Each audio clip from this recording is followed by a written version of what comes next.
in After Effects you have some keyframes or some markers right somewhere in the middle of a frame. You want them to be at the beginning of the frame or at the end of the frame, but not somewhere in the middle. Fortunately, we've got an easy solution for this now with automation blocks for After Effects. So in automation blocks for After Effects, we've got these tools snap keyframes to frames and snap markers to frames.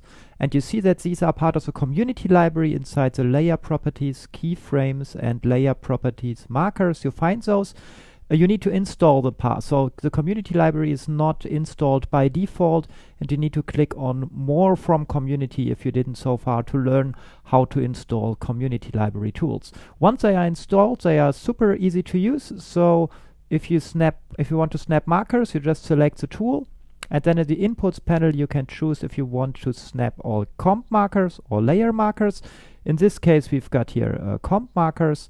So we choose comp markers and run the tool, and you can see now this marker snapped to the most nearby frame, and also this marker is now placed accurately. So all comp markers are now placed accurately at frame boundaries.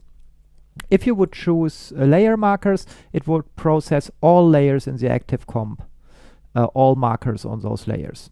And now let's do the same for the keyframes. So with the keyframes, you'd need to select the property, or you can also select multiple properties whose keyframes you want to process. Just make sure the property is selected, and we just run the tool, and you can see it also moves over the keyframes to the most nearby frame boundary, and it even preserves things like the easing of the keyframes. That's how easy you can snap markers and keyframes to frames in After Effects with the help of automation blocks for After Effects. This is just one of many tools included in automation blocks. If you want to know more about this exciting tool, check it out at aescripts.com.